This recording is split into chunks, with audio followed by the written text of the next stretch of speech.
बिस्मिल्लाहिर्रहमानिर्रहीम।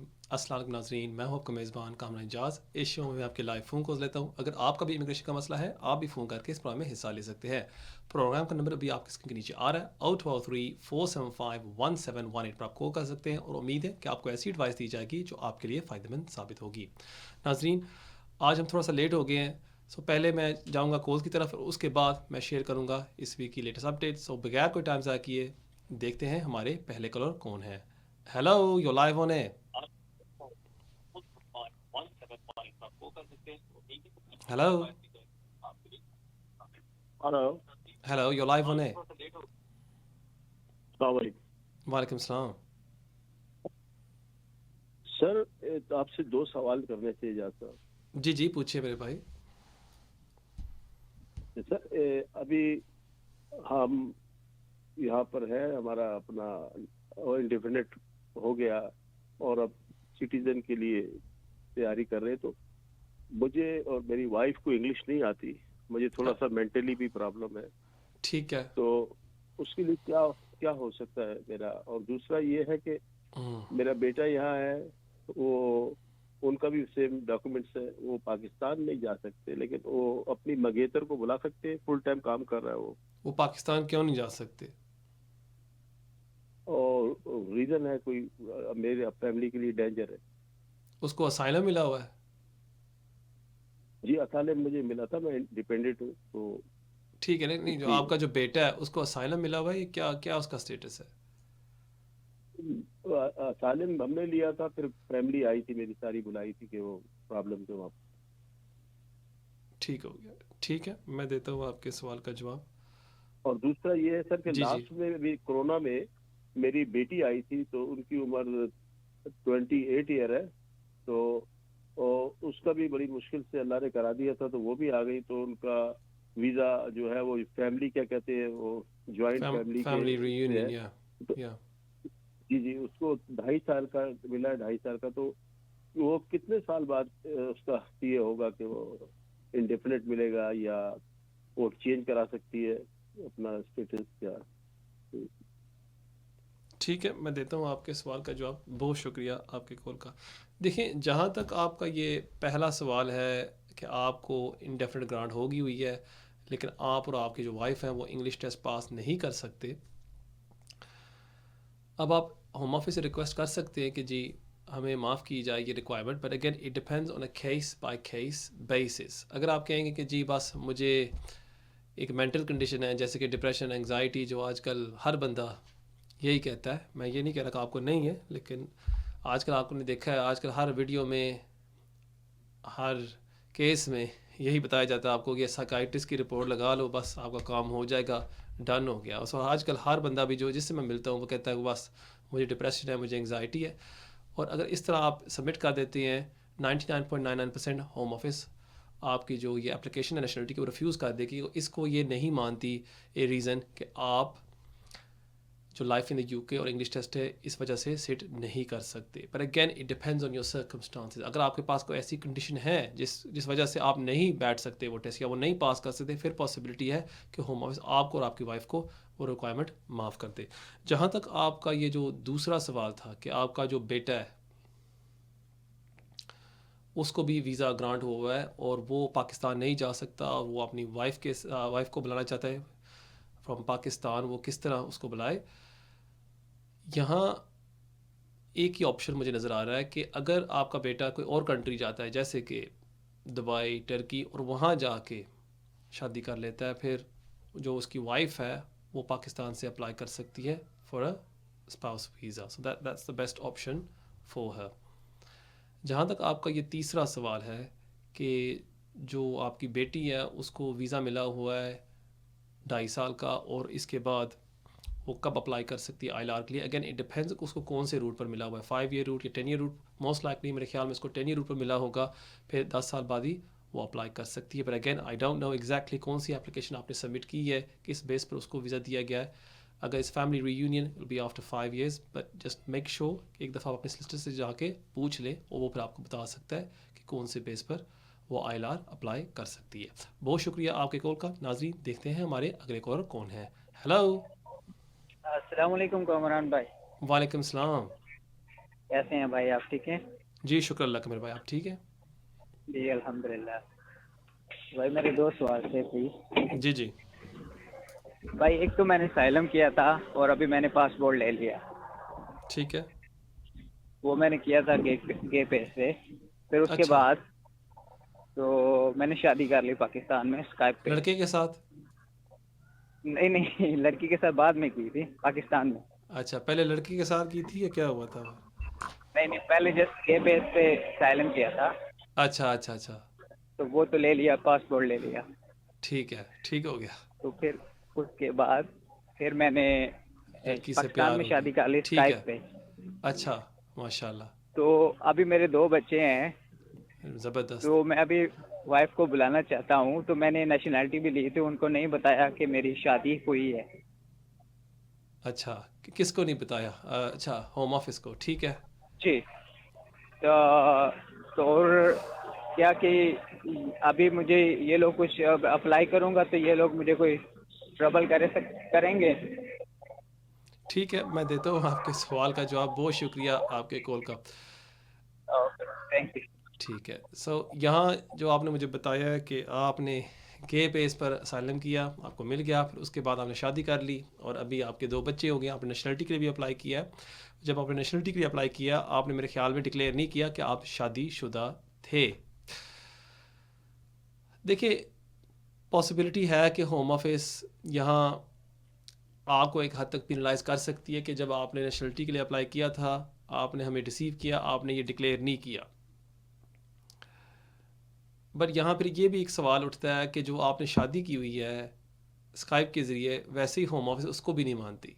सो that's not a valid marriage as well. So strictly speaking, अगर little sense में हम बात करें, आप आर्ग्यू कर भी सकते हैं कि देखें, मेरी तो खाली एक इस्लामिक शादी हुई थी जो होम ऑफिस नहीं मानती, सो उसको लेके आई वॉज नॉट मैरिड, और मैंने कोई ऐसा झूठ नहीं बोला। क्योंकि आपका ये केस काफ़ी कॉम्प्लिकेटेड है, क्योंकि आप गए थे पहले, अब आप स्ट्रेट हो गए हैं, आपके बच्चे भी हैं, आपकी एक वाइफ भी है, आपने नेशनलिटी भी अप्लाई की है और वहाँ भी आपने टोटल 100% फैक्ट्स नहीं डिक्लेयर किए। बेस्ट चीज़ ये होगी, कोई भी एप्लीकेशन सबमिट करने से पहले, अपनी वाइफ को स्पॉन्सर करने से पहले, आप एक सलिसिटर से मिल लें जो सही तरह इस केस को टैकल कर सकता है और आपको एक्सप्लेन कर सकता है कि आपको किस तरह ये एप्लीकेशन सबमिट करनी चाहिए, ताकि आपकी वाइफ को और आपको ख़ास तौर पर कोई प्रॉब्लम ना हो। बहुत शुक्रिया आपके कॉल का। नाज़रीन, शुरू करते हैं इस वीक की अपडेट्स के साथ। पहली जो अपडेट मैं आपके साथ शेयर करना चाहता हूँ, इस वीक काफ़ी ज़्यादा इंक्वायरीज आई हैं, वो है लॉन्ग रेजिडेंस पर। अगेन ये सवाल मुझे बार बार पूछा जाता है कि कामरान भाई, हमें यहाँ हो गए 10, 11, 12 साल और हम ओवरस्टे हैं, हमने हमेशा इन टाइम एप्लीकेशन सबमिट की है, हम लॉन्ग रेजिडेंस पर ILR के लिए अप्लाई कर सकते हैं या नहीं? And in short the answer is no, आप नहीं कर सकते। इवन इफ़ आपने एप्लीकेशन सबमिट की है, सो फॉर एग्जांपल मैं यहाँ स्टूडेंट वीज़े पर, 2 साल का वीज़ा था, 2 साल बाद मैं ओवरस्टे हो जाता हूँ और विद इन 14 डेज़ मैं एक ह्यूमन राइट्स की एप्लीकेशन सबमिट कर देता हूँ, वो रिफ्यूज़ हो जाती है। फिर उसके रिफ्यूज़ होने के बाद विद इन 14 डेज़ मैं एक एप्लीकेशन सबमिट कर देता हूँ। अगर मैं ये करता जाता हूँ 10 साल के लिए भी और मेरे 10 साल पूरे हो जाते हैं, इसका ये मतलब नहीं है कि मेरे वो 10 साल पीरियड था वो लॉफुल था। अगर मैं ILR की एप्लीकेशन सबमिट करूँगा, वो रिफ्यूज़ हो जाएगी। अक्सर यहाँ क्लाइंट्स मार खाते हैं कि इनको एक ख्वाब दी जाती है कि नहीं, आप एप्लीकेशन सबमिट करते रहें, 10 साल बाद आपकी हम ILR की एप्लीकेशन सबमिट कर देंगे। और जब वो सबमिट कर देते हैं, वो रिफ्यूज़ होती है, फिर वहाँ उनको अपील राइट मिल जाता है और फिर यहाँ वहाँ भी आपको गलत एडवाइस मिलती है कि नहीं, अपील पर ये हो जाएगा। और जब आप अपील पर जाते हैं, वहाँ जज कहता है कि इसमें तो कोई मेरिट्स नहीं है, हम आपको ILR नहीं ग्रांट कर सकते और आपकी अपील डिसमिस हो जाती है। सो इससे आपने बच के रहना है। अब जो लीडिंग केस है इन सिनारियोज में, लॉन्ग रेजिडेंस में, वो है Afzal, the case of Afzal. और वहाँ जो जजमेंट दी गई है कि जो टाइम पीरियड आप स्पेंड करते हैं under 39E of the immigration rule, जो है 14 डे ग्रेस पीरियड, उससे पहले होता था 28 डेज, वो जो टाइम पीरियड आप स्पेंड करते हैं, जितना भी टाइम हो जाए, for example 1 month, 2 month, 3 month, 6 months, उसको बाद में आपने मेकअप करना है। So I will give you an example. मैं यहाँ आया स्टूडेंट वीज़े पर और उसके बाद मैंने एक्सटेंशन ले ली 2 साल की, उसके बाद मैंने एक और एक्सटेंशन ले ली, मेरे यहाँ हो गए फॉर एग्जांपल 6 साल हो गए। ठीक है, 6 साल बाद मैं एक और एक्सटेंशन के लिए अप्लाई करता हूँ और होम ऑफिस क्या करती है, मेरी एप्लीकेशन को वो रिफ्यूज़ कर देती है। मुझे अपील राइट मिलता है 3C के तहत, वो अपील चल रही होती है, लेकिन फिर अपील में जाके मेरी अपील डिसमिस हो जाती है। अब मेरे पास यहाँ होते हैं 14 डेज़। उन 14 डेज़ में मैं क्या करता हूँ, मैं शादी कर लेता हूँ एक लड़की के साथ, और वो एप्लीकेशन जो है वो रहती है पेंडिंग 1 साल के लिए। अब जो वो टाइम पीरियड था 1 साल का, वो मुझे मेकअप करना होगा, और जब तक मैं मेकअप नहीं करता मुझे होम ऑफिस ILR ग्रांट नहीं करेगी। सो यहाँ जो डिस्टिंक्शन कोर्ट ने दी हुई है कि आप ओवरस्टेयर हैं 39E के तहत, कि आप एप्लीकेशन को सबमिट कर रहे हैं within 14 days of your 3C एंडिंग, बट आप इलीगल नहीं हैं। सो जो टाइम पीरियड आपने स्पेंड किया as an overstayer within those 14 days, आपने उसको कंप्लीट करना होता है। सो ये चीज़ आपने प्लीज़ मेक श्योर करनी है। कोई भी एप्लीकेशन ILR की सबमिट करने से पहले, ख़ास तौर लॉन्ग रेजिडेंस की, आप मेक श्योर कर लें कि आपके लीव में कोई ब्रेक तो नहीं था, और कोई भी टाइम पीरियड आपने जो स्पेंड किया है under 39E, you've made that up. So that's very very important. नाज़रीन, एक कॉल आ रही है, देखते हैं हमारे अगले कॉलर, लगता है ड्रॉप हो गई है। राइट, अगर आप कॉल करना चाहते हैं दोबारा भी कर सकते हैं। राइट, द नेक्स्ट की अपडेट जो मैं आपके साथ शेयर करना चाहता था वो थी गुड कैरेक्टर रिक्वायरमेंट पर,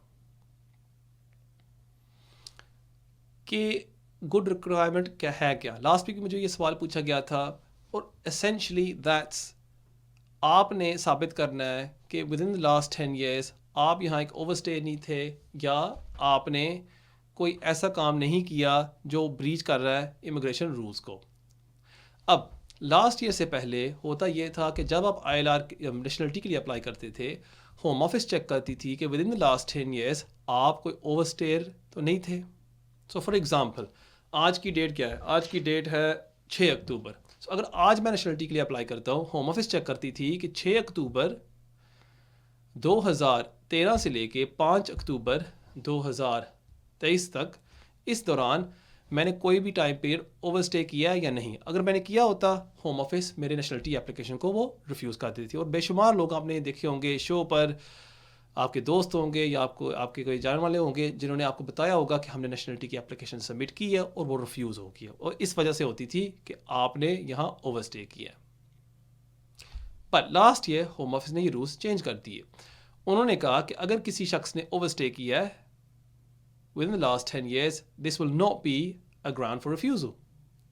लेकिन अब होम ऑफिस क्या कर रही है कि अगर उस 10 year पीरियड में चाहे आप ओवरस्टे थे, चलो इसको तो हम माफ़ कर देते हैं, अगर आपने इलीगल काम किया है उन 5 सालों में, that will be a mandatory ground for refusal, और उस बेस पर लोगों को नेशनलिटी की एप्लीकेशन रिफ्यूज़ कर रही है। सो इसलिए मेक श्योर करें कि अगर आप नेशनलिटी के लिए अप्लाई कर रहे हैं, जो पिछले 10 सालों में आपने कोई इलीगल काम नहीं किया, अगर किया है, फिर होम ऑफिस आपकी नेशनलिटी एप्लीकेशन को वो रिफ्यूज़ कर देगी। और जैसे आपने देखा इस वीक नेशनलिटी की जो फ़ीस है वो भी अब बढ़ गई है, it's approximately £1,500। So make sure करें कि आप सारी रिक्वायरमेंट्स को फुलफ़िल करते हैं।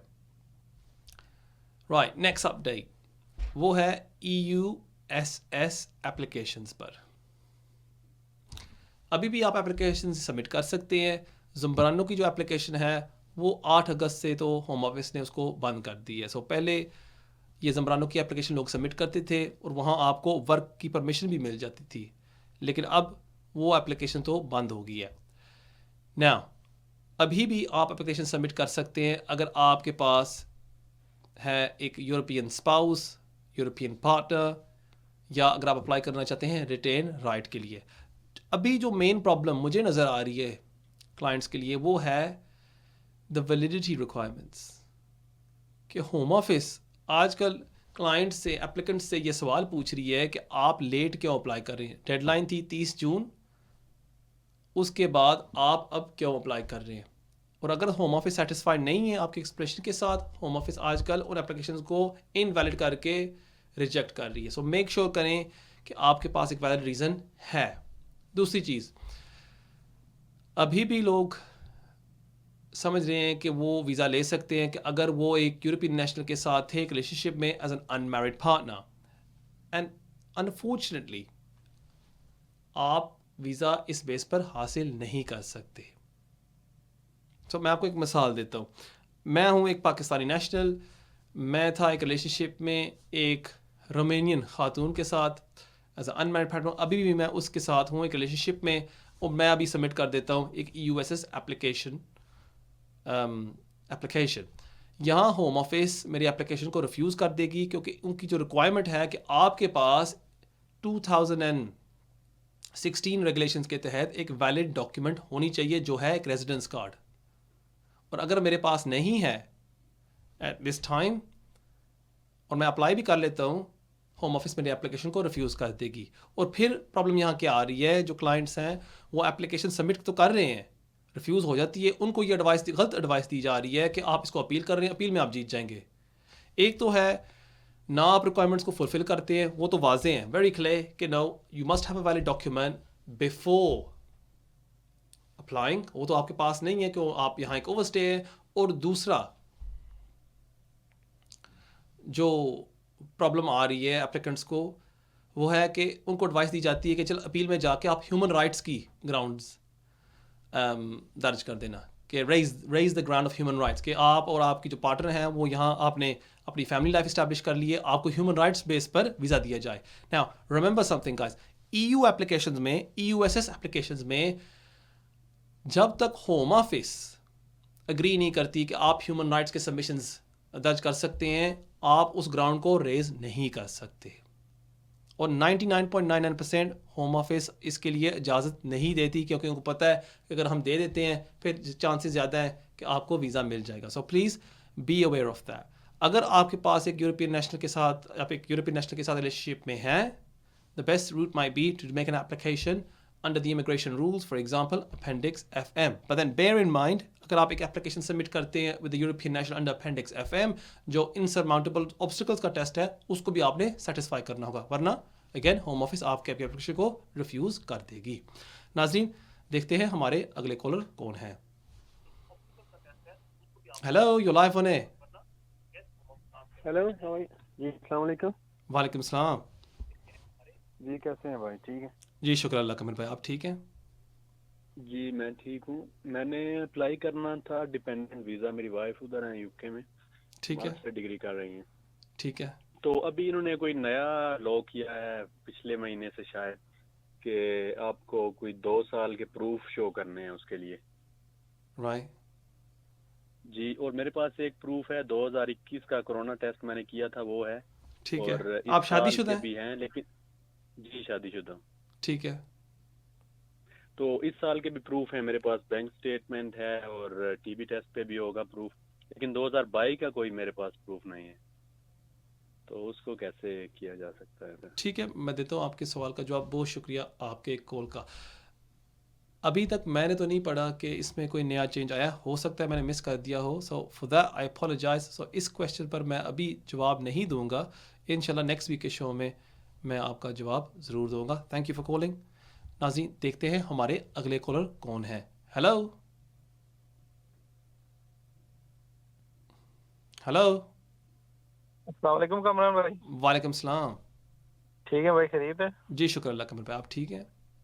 अच्छा कमरान भाई, आपसे एक मशवरा लेना सवाल है कि जो है ना मॉम है मेरी ना, वो पाकिस्तान में ना, तो उनको कोई अगर इधर बुलाना हो तो विजिट के अलावा कौन सा कोई रूट है कोई इसके बारे में? ठीक है, मैं देता हूँ आपके सवाल का जवाब। बहुत शुक्रिया आपके कॉल का। भाईजान, एक ही रूट है, वो है एडल्ट डिपेंडेंट रिलेटिव। यहाँ आपको साबित करना होगा कि आपकी जो वालदा हैं उनको हर दिन कामों में मदद चाहिए, जैसे कि उठने बैठने में, कपड़े पहनने में, या दूसरा आपको साबित करना होगा कि उनकी देखभाल के लिए कोई बंदा नहीं है इन द होम कंट्री। सो इन दोनों में एक चीज़ आपको सेटिस्फाई करनी होगी। अब प्रॉब्लम यहाँ ये आती है कि 99% ये जो एप्लीकेशंस हैं होम ऑफिस इनको रिफ्यूज़ कर देती है। फिर उसके बाद अपील पर जाते हैं, वहाँ भी कोई गारंटी नहीं होती कि होम ऑफिस या जो इमिग्रेशन जजेस हैं वो आपके अपील को अलाउ कर देंगे। एंड लास्टली जो सबसे बड़ा जो इशू आता है यहाँ इन एप्लीकेशंस में, वो है cost. The cost of an application is about £3,500 for an ILR application. Solicitor की फ़ीस आप भरते हैं, आप जो एविडेंस लगाते हैं साथ, उस पर भी खर्चा होता है। सो इसमें तकरीबन 7 लेके 10,000 पाउंड का खर्चा हो सकता है और कोई गारंटी नहीं होती कि ये एप्लीकेशन कामयाब होगा। सो अनलेस अगर आप ये रिस्क लेना चाहते हैं, फिर मैं आपको एडवाइस करूँगा ये आप एप्लीकेशन सबमिट कर लें, वरना may be best option might be for visit visa कि वो आती जाती रहें, आपको मिल सकें और फिर वापस भी जा सकें टू हर होम कंट्री। बहुत शुक्रिया आपके कॉल का। नाजरीन देखते हैं हमारे अगले कॉलर कौन है। हेलो, यू लाइव ऑन है। जी अस्सलाम वालेकुम। वालेकुम सलाम। कामरान भाई कैसे हैं? ठीक ठाक हैं? जी शुक्र अल्लाह का मेरे भाई, आप ठीक हैं? कामरान भाई फैसल मेरा नाम है, लंदन से बात कर रहा हूँ मैं। ठीक है। काफ़ी अर्से से आपका मैं प्रोग्राम फॉलो कर रहा हूँ, लेकिन अभी आपका जो मैं प्रोग्राम देख रहा था तो वो कुछ थोड़ा सा कह लें कि उससे रिलेटेड ही था। असल में ये जो आपने अभी ये लॉन्ग रेजिडेंसी की बात कर रहे थे, मैं 2011 में आया था यहाँ पे as a student dependent. Okay. Wife मेरी स्टूडेंट थी और मैं और मेरा बेटा जो है ना एज ए डिपेंडेंट आए थे। ओके। अभी ये वाला हुआ कि बेटा जो है ना वो स्पेशल नीड्स का था अच्छा। और हमें फिर यहाँ पे जो है ना चूँकि बिल्कुल नए थे, कोई सिस्टम के बारे में भी कुछ इतना पता नहीं था। कॉलेज बंद हो गया। कॉलेज बंद होने के बाद में ये वाला था कि हमें जब सोशल वर्कर्स इन्वॉल्व हुए, उन्होंने हमें कहा कि आप ह्यूमन राइट एप्लीकेशन सबमिट करें। ठीक है। आर्टिकल 8 और आर्टिकल 3 के अंडर ठीक है। मुझे क्योंकि ये आर्टिकल नंबर्स याद हैं बस। ठीक है, वो अभी आपका सवाल। जी जी।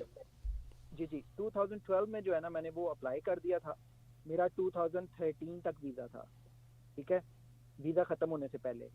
और वो 15 में जाके इन्होंने मुझे आंसर किया, होम ऑफिस ने मुझे रिफ्यूज़ कर दिया उन्होंने। ओके। मैं फर्स्ट ईयर ट्रिब्यूनल में, फिर सेकंड ईयर ट्रिब्यूनल में गया। उसके बाद में जेआर जो है ना वो भी डाला। मैं शॉर्ट आपको बता रहा हूँ क्योंकि दूसरे लोग भी क्यू में होंगे। हाँ। तो इसका जब मैं वहाँ पे चला गया इसका जेआर में 3 बंडल को भेजने होते हैं। वो मेरे ख्याल मेरे सोलिसिटर ने 2 बंडल भेजे थे, तो तीसरा अच्छा। बंडल नहीं था भेजा, उन्होंने पेंडिंग में डाल दिया। ठीक इसी है। दौरान में वो फॉर्म जो है ना बंद हो गई लॉ सोलिसिटर्स की तरफ से ना। ओके। वो जब वो बंद हो गई तो वो उसका जो है ना उसका ये वाला प्रॉब्लम हो गया कि मुझे वो फाइल मिली। वो फाइल जब मुझे मिली ना उसके बाद में मैंने एप्लीकेशन सबमिट की। उस पर मुझे 10 साल के रूट पे इन्होंने मुझे ग्रांट कर दिया 2018 में वीज़ा। राइट। अभी मैं एक दिन भी इलीगल नहीं हूँ, मेरा कोई क्रिमिनल रिकॉर्ड भी ठीक नहीं है। मुझे इस बारे में काइंडली आप गाइड करते हैं? ठीक है, मैं देता हूँ आपके सवाल का जवाब। बहुत शुक्रिया आपके कॉल का। अनफॉर्चुनेटली इस शो में जो एक खामी है इस शो की, वो है कि एक डिटेल में तो हम एडवाइस नहीं दे सकते क्योंकि आपकी हिस्ट्री भी इतनी एक्सटेंसिव है। बट जो आपने मुझे बताया है कि आपके पास वीज़ा था, फिर वो रिफ्यूज़ हो गया, आप जेआर में गए, जेआर से इतना दर्ज नहीं हुआ, फिर उसके बाद मेरे ख्याल में आपको उन्होंने एक दूसरे रूट पर वीज़ा दे दिया। अब 100% तो मैं नहीं आपको कह सकता कि आपको अप्लाई करना चाहिए या नहीं जब तक मैं आपके पेपर्स नहीं देखता। पर एक चीज़ मैं आपको ज़रूर बता दूं कि जब आप जेआर करते हैं, आपकी जो 3C होती है वो ख़त्म हो जाती है। So that does not continue 3C leave, and then depending on how long that JR was pending, you've then also become an overstay and potentially illegal. Now if that, अगर वो JR होम ऑफिस ने consider करके ये कह दिया कि नहीं हम अपने पहले फ़ैसले को रिकंसिडर करते हैं, फिर तो पॉसिबिलिटी है कि आपकी 3C जो लीव थी वो रीइंस्टेट हो गई है और उसके तहत आपने नया वीज़ा हासिल कर लिया। बट अगेन मैं 100% नहीं कह सकता जब तक मैंने आपके पेपर्स नहीं देखे। सो मेरी एडवाइस आपसे ये होगी कि एक सिस्टर के पास जाके ज़रूर उसको दिखा दे अपने पेपर्स और वो फिर आपको बता सकता है कि आपको अप्लाई करना चाहिए ILR के लिए या नहीं। बहुत शुक्रिया आपके कॉल का। नाजरीन देखते हैं हमारे अगले कॉलर कौन है। हेलो। वालेकुम सलाम। चलो ठीक है जी शुक्र अल्लाह का मेरे भाई, आप सुनाए कैसे हैं आप? सब ठीक ठाक, अल्लाह का शुक्र। आपका प्रोग्राम में देखता रहता हूँ माशाल्लाह, much appreciated. Thank you so much. Thank you. अच्छा, मेरा सवाल था कि मैं 2019 में आया था इधर यूके। ठीक है। With my family. मेरी वाइफ थी और मेरा एक बेटा था अपने डैड की ब्याह पे। ओके। जो कि यूरोपियन नेशनल, स्पेनिश नेशनल है वो। अच्छा। तो एक बेटा मेरा इधर हुआ 2020 में। ओके। तो मैंने ये पूछना था, मुझे BRP कार्ड मिला था जो कि एक्सपायर हो जाएगा 2025 में। राइट। तो मैंने ये पूछना था कि इसके बाद मतलब मुझे एक्सटेंशन मिलेगी या ILR मिलेगा, उसके क्या चार्जेस वगैरह हैं? सॉरी दोबारा दोहराए, आप किस वीज़े पर एंटर हुए थे ये दोहराए? यूरोपियन नेशनल, मतलब as a family dependent show of your father, आपके अपने फादर के dad. Dependent. of my father. जी ठीक हो गया, मैं देता हूँ आपके सवाल का जवाब। बहुत शुक्रिया आपके कॉल का। जैसे ही आपके 5 साल यहाँ पूरे हो जाते हैं, आप अप्लाई कर सकते हैं सेटल स्टेटस के लिए। उसकी होम ऑफिस की कोई फ़ीस नहीं होती। बहुत शुक्रिया आपके कॉल का। नाजरीन, देखते हैं हमारे अगले कॉलर कौन है। हेलो जी, अस्सलाम वालेकुम जी। वालेकुम सलाम। ਕਾਮਾ ਸਾਹਿਬ, ਮੈਂ ਇਹ ਪੁੱਛਣਾ ਚਾਹੁੰਦਾ ਸੀਗਾ ਕਿ ਸਾਡੇ ਕੋਲ ਬੱਚੇ ਦੀ ਵਿਜ਼ਟਰ ਸਾਨੂੰ ਵੀਜ਼ਾ ਮਿਲਿਆ ਸੀਗਾ 2.5 ਇਅਰ ਦਾ, ਠੀਕ ਹੈ ਜੀ। ਹਾਂਜੀ, ਠੀਕ ਹੋ ਗਿਆ। ਅੱਛਾ, ਸਾਡੇ ਕੋਲ ਹੁਣ ਥਰਡ ਅਸੀਂ ਐਕਸਟੈਂਸ਼ਨ ਕਰਾਉਣੀ ਹੈਗੀ ਆ। ਹਾਂਜੀ, ਉਹਦੇ ਵਿੱਚ ਇਹ ਹੈ ਕਿ ਬੱਚੇ ਜਿਹੜੇ ਹੈਗੇ ਆ ਉਹ ਸਾਰੇ ਓਵਰ 18 ਹੋ ਗਏ ਆ। ਬੱਚੋਂ ਹੁਣ ਹਾਫ ਆਫ ਲਾਈਫ ਗੁਜ਼ਾਰ ਲਈ ਦੋਵਾਂ ਨੇ, ਉਹਨਾਂ ਨੇ ਇੰਡੈਫੀਨਿਟ ਵਾਸਤੇ ਅਪਲਾਈ ਕਰ ਲਿਆ, ਠੀਕ ਹੈ ਜੀ। ਠੀਕ ਹੋ ਗਿਆ। ਤੇ ਸਾਰੇ ਹੁਣ ਓਵਰ ਹੋ ਗਏ ਬੱਚੇ। ਹੁਣ ਸਾਨੂੰ ਤਾਂ ਨਹੀਂ ਉਹ ਫਿਰ ਫਰਕ ਉਹ ਇਦਾਂ ਵੀ ਸਾਡੇ ਨਾਲ ਦੇ ਜਾਣਗੇ ਵੀਜ਼ਾ ਕਿ ਨਹੀਂ ਮਿਲ ਜੂਗਾ। ਹੋਇਆ ਤੇ ਨਾ ਕਰਨ ਕੇ ਹੋਰ ਨਿਆਣੇ ਪੈਦਾ ਕਰੋ, ਕੀ ਖਿਆਲ? ਆਹੋ, ਇਹ ਅਗਲੇ ਸਾਹਬ ਨਹੀਂ ਹੁੰਦੇ, ਹੋਰ ਕਿੱਦਾਂ ਪੈਦਾ ਕਰ ਲਈਏ। ਤੁਸੀਂ ਕਹਿ ਰਹੇ ਹੋਗੇ ਕਿ ਮਸਾਂ 20 ਸਾਲ ਦੇ ਹੋਏ ਨੇ, ਵੱਡੇ ਹੋਏ ਨੇ, ਜਾਨ ਛੁਡਾਈਏ, ਹੁਣ ਹੋਰ ਪੈਦਾ ਕਰੀਏ। ਹਾਂ, ਇਹੀ ਗੱਲ ਆ। ਠੀਕ ਹੈ, ਮੈਂ ਦਿੰਦਾ ਤੁਹਾਡੇ ਸਵਾਲ ਦਾ ਜਵਾਬ। ਬਹੁਤ ਸ਼ੁਕਰੀਆ ਤੁਹਾਡੇ ਕਾਲ ਦਾ। ਨਹੀਂ, ਦੇਖੋ, ਇਸ ਸੂਰਤ ਵਿੱਚ ਨਾ ਕਿ ਤੁਹਾਡੇ ਜਿਹੜੇ ਨਿਆਣੇ ਨੇ ਉਹ ਵੱਡੇ ਹੋ ਗਏ ਨੇ, ਤੁਸੀਂ ਫਿਰ ਵੀ ਅਪਲਾਈ ਕਰ ਸਕਦੇ ਹੋ ਆਪਣੇ ਵੀਜ਼ੇ ਵਾਸਤੇ। ਔਰ ਤੁਸੀਂ ਹੋਮ ਆਫਿਸ ਨੂੰ ਐਕਸਪਲੇਨ ਕਰ ਸਕਦੇ ਹੋ ਕਿ ਦੇਖੋ, ਨਿਆਣੇ ਚਾਹੇ ਵੱਡੇ ਹੋ ਗਏ ਨੇ, 18 ਤੋਂ ਉੱਪਰ ਹੋ ਗਏ ਨੇ, ਜਾਂ ਉਹਨਾਂ ਨੇ ILR ਲੈ ਲਿਆ, ਸਾਡੇ ਨਾਲ ਹੀ ਰਹਿ ਰਹੇ ਨੇ, ਔਰ ਅਸੀਂ ਇੱਕ ਘਰ 'ਚ ਇਕੱਠੇ ਹੋ ਕੇ ਰਹਿ ਰਹੇ ਹਾਂ, ਸਾਨੂੰ ਵੀ ਵੀਜ਼ਾ ਦਿੱਤਾ ਜਾਏ। ਔਰ ਮੈਨੂੰ ਪੂਰੀ ਉਮੀਦ ਹੈ ਕਿ ਹੋਮ ਆਫਿਸ ਤੁਹਾਨੂੰ ਵੀਜ਼ਾ ਇਸ਼ੂ ਕਰ ਦੇਗੀ। ਬਹੁਤ ਸ਼ੁਕਰੀਆ ਤੁਹਾਡੇ ਕਾਲ ਦਾ। नाज़रीन, देखते हैं हमारे अगले कॉलर कौन है। Hello hello, you live on air. Assalamu alaikum, brother. वालेकुम सलाम। How are you? I'm very well, yourself? Yeah, I'm fine, thank you, alhamdulillah. Glad to hear. I had a question actually. I came in this country as a student in 2010. Right. And then I had been renewing my student visa till 2016. Okay. And then I got married who was a British citizen. Right. And then I applied for 10 years route settle FLRFP. Okay. And then after 3 months they refused my visa without right of appeal. Okay. Then I made a judicial debut. Okay. And after 3 months that judicial debut, and they detained me on the same time when they made the decision on refusal. On the same time they detained me. And then I made a judicial debut. And they released me with I think bail condition, something like. Okay. Carry on. Bail condition. And then after 3 months I made a judicial my digital debut was pending, and after 3 months it was heard by High Court and it was refused. Right. So then your question here is gave me the 14 days time. Okay, and then what happened? And within the 14 days time, I made an oral application again for the renewal. FLRFP applications. Okay, carry And on. this application has been successful by the Home Office. Okay. And then they granted me 10 years route visa. Brilliant. And after 2.5 years, I switched my FLRM. And now Understand. I'm continuously 13 years. Okay. Do you think this gap will be disregarded? Within For an application for long residence, right? Long residence, that's right, yeah. Okay. Thank you for your question. I'll give you an answer Thank shortly. you for your moment. Thank You're welcome. Again, it's very hard for me to adjudicate sitting here and merely listening to you and trying to give you an answer that's definitive. I can't do that. So take this answer with a pinch of salt, and please do see a local solicitor before deciding whether to make an application or not.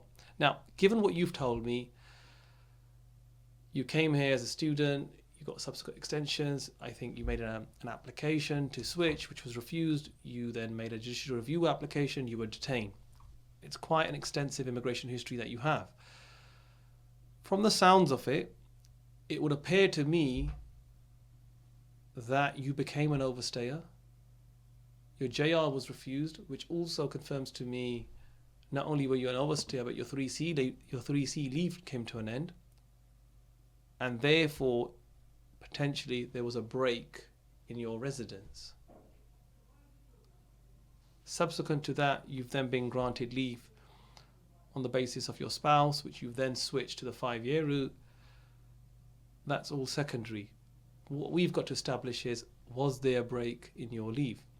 So it would appear to me, based on the facts that you've told me, there potentially might be, but again, I can't give you a definitive answer. So my advice to you will be, is please seek legal advice through your local solicitor and who can advise you on what will be the best course of action. Thank you very much for your call. नाज़रीन देखते हैं हमारे अगले caller कौन है. Hello. Hello अस्सलाम वालेकुम. वालेकुम सलाम. क्या हाल है? ठीक हो? जी शुक्र अल्लाह दा मेरे भरा. तुसी ठीक हो? जी शुक्र अल्लाह दा.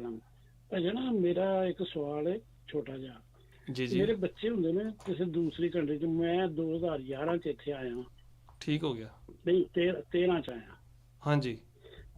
ਤੇ ਉਹ ਕਿਸੇ ਸਾਊਥ ਅਮਰੀਕਾ ਦੇ ਵਿੱਚ ਕਿਸੇ ਕੰਟਰੀ ਚ ਨੇ ਤੇ ਉਹਨਾਂ ਨੂੰ ਉੱਥੇ ਪਾਸਪੋਰਟ ਮਿਲ ਗਏ ਨੇ. ਹੁਣ ਉਹਨਾਂ ਦੀ ਇੱਥੇ ਐਂਟਰੀ ਹੈ. कंट्री कह रही है ਆਪਣਾ ਬ੍ਰਾਜ਼ੀਲ. अच्छा ज़बरदस्त. अच्छा ठीक हो गया. एंट्री कितने दी मिली? यूके दी मिल गई है? ਨਹੀਂ ਉਹਨਾਂ ਨੂੰ ਯੂਕੇ ਉਹਨਾਂ ਦੇ ਪਾਸਪੋर्ट ਤੇ ਇੱਥੇ ਐਂਟਰੀ 6 ਮਹੀਨੇ ਦੀ. अच्छा मतलब कि ऑन अराइवल. हाँ बिल्कुल बिल्कुल ब्राजीलियंस कर सकते हैं. Yes I understand. ठीक हो गया. जी जी. ਤੇ ਉਹਨਾਂ ਨੇ ਹੁਣ ਆਉਣਾ. ਮੇਰਾ ਆਲਰੇਡੀ ਇੱਥੇ ਕੇਸ, ਮੈਂ ਡੋਮੈਸਟਿਕ ਵਰਕ ਤੇ ਆਇਆ ਹਾਂ ਤੇ ਡੋਮੈਸਟਿਕ ਵਰਕ ਵੀਜ਼ਾ ਫਿਰ ਚੇਂਜ ਹੋ ਗਿਆ, ਫਿਰ ਨਿਊ ਨਹੀਂ ਹੋਇਆ ਉਸ ਤੋਂ ਬਾਅਦ. अच्छा ठीक हो गया. ਪਾਇਆ ਫਿਰ ਮੈਂ ਸਾਲਮ ਪਾਇਆ. ਸਾਲਮ ਤੋਂ ਬਾਅਦ ਮੈਂ ਫੜਿਆ ਗਿਆ. ਇਹ ਉਹ ਕਾਫੀ ਲੰਬੀ ਸਟੋਰੀ ਹੈ. ਕੋਈ ਗੱਲ ਨਹੀਂ ਕੋਈ ਬਣੀ. ਠੀਕ ਹੋ ਗਿਆ. ਹੁਣ ਉਹ ਮੇਰੀ ਫੈਮਿਲੀ, ਮੇਰੇ ਬੱਚਿਆਂ ਦੋਵਾਂ ਕੋਲ ਵੀ ਪਾਸਪੋਰਟ ਨੇ ਉੱਥੇ ਦੇ ਤੇ ਮੇਰੀ ਵਾਈਫ ਕੋਲ ਵੀ. ਜ਼ਬਰਦਸਤ. ਹੁਣ ਬੱਚਾ ਜਿਹੜਾ ਉਹ ਤੇ ਸਾਡਾ ਆਪਣਾ 15 ਸਾਲ ਦਾ. ਬੱਚੀ ਜਿਹੜੀ ਉਹ 18 ਸਾਲ ਦੀ ਹੈ ਤੇ ਉਹਨੇ ਜਿਹੜਾ ਨਾ ਹੁਣ ਅੱਗੋਂ ਯੂਨੀਵਰਸਿਟੀ ਚਾਲੂ ਕਰਨੀ ਹੈ. ਉਹਦਾ ਉੱਥੇ ਹੈ ਆਖਰੀ ਸਾਲ ਹੈ A ਲੈਵਲ ਦਾ. 2-3 ਮਹੀਨੇ ਬ੍ਰਾਜ਼ੀਲ ਵਿੱਚ. ਠੀਕ ਹੋ ਗਿਆ. ਇਸੇ ਵਾਸਤੇ ਉਹ ਸਫਰ ਨਹੀਂ ਕਰਦੇ ਪਏ ਵੀ ਉਹ ਛੋਟੀ ਦੇ 2 ਮਹੀਨੇ ਰਹਿ ਗਏ ਨੇ ਸਿਰਫ ਉੱਥੇ. ਸਹੀ ਹੋ ਗਿਆ. ਠੀਕ ਹੋ ਗਿਆ. ਤੇ ਹੁਣ ਉਹਨਾਂ ਨੂੰ ਮੈਂ ਇੱਥੇ ਬੁਲਾਣਾ ਹੈ ਤੇ ਉਹ ਤੇ ਹੁਣ ਆਪ ਹੀ ਆ ਜਾਣਾ ਤੇ ਹੁਣ ਉਹਨਾਂ ਦਾ ਮੈਂ ਇੱਥੇ ਆ ਕੇ ਤੇ ਕੀ ਕਰ ਸਕਦਾ ਬੱਚਿਆਂ ਨੂੰ ਪੜ੍ਹਾਉਣ ਦਾ ਜਾਂ ਕੀ ਕੋਈ. ਮੇਰਾ ਆਲਰੇਡੀ ਇੱਥੇ ਹੋਮ ਆਫਿਸ ਦੇ ਵਿੱਚ ਕੇਸ ਚੱਲਦਾ ਪਿਆ. ਮੈਂ ਸੈਨ ਵੀ 7-8 ਸਾਲ ਕਰਨ ਗਿਆ. ਔਰ ਬੱਚਿਆਂ ਦੀ ਏਜ ਇੱਕ 18 ਦੀ ਔਰ ਇੱਕ 13 ਸਾਲ ਦੀ. ਨਹੀਂ ਇੱਕ ਜਿਹੜਾ ਨਾ ਉਹ ਛੋਟਾ ਜਿਹੜਾ ਉਹ 15 ਸਾਲ ਦਾ. ਠੀਕ ਹੈ. ਬੱਚੀ 18 ਸਾਲ ਦੀ. ਸਹੀ ਹੈ ਨਾ? ਬੱਚੀ 18 ਸਾਲ ਦੀ. ਠੀਕ ਹੈ ਮੈਂ ਦੇ ਦਾਂ ਤੁਹਾਡੇ ਸਵਾਲ. ਜੀ ਜੀ.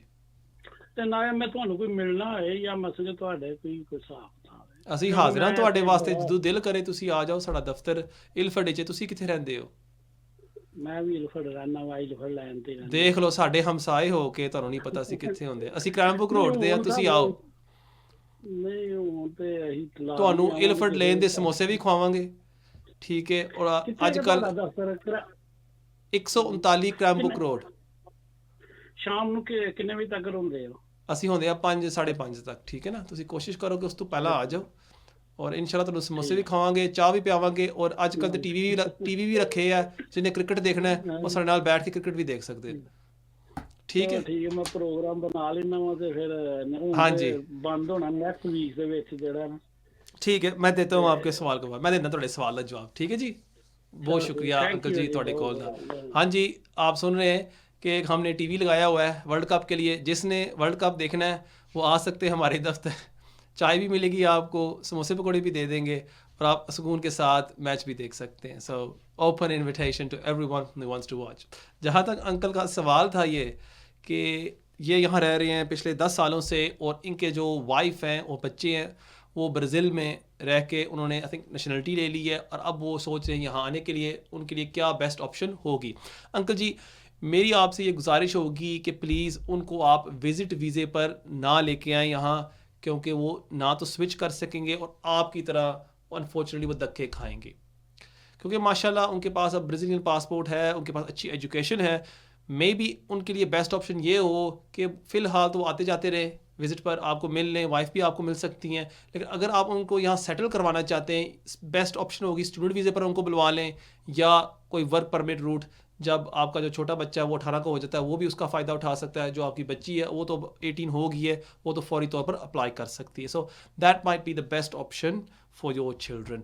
अगेन कोई भी कदम उठाने से पहले एक दफ़ा प्लीज़ सिस्टर से ज़रूर डिस्कस कर लीजिएगा. नाज़रीन ये था हमारा आखिरी कॉल आज के प्रोग्राम के लिए. उम्मीद है कि आपको आज का शो पसंद आया होगा. हमेशा की तरह आप सबसे मैं रिक्वेस्ट करता हूँ कि प्लीज़ इस प्रोग्राम को लाइक करें, शेयर करें ताकि हम ज़्यादा से ज़्यादा लोगों को फ़ायदा पहुँचा सकें. जो लोग हमेशा मुझे पूछते हैं कि कामरान भाई हम आपसे मिलना चाहते हैं, हम कैसे मिल सकते हैं?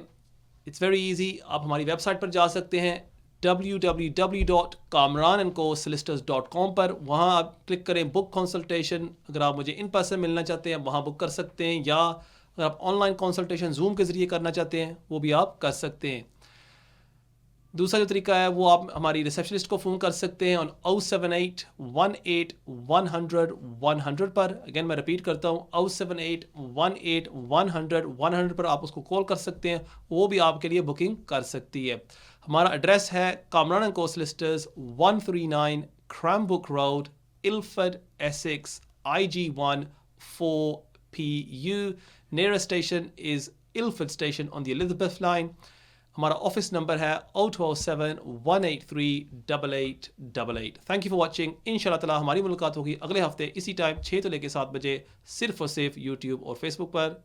अस्सलाम वालेकुम।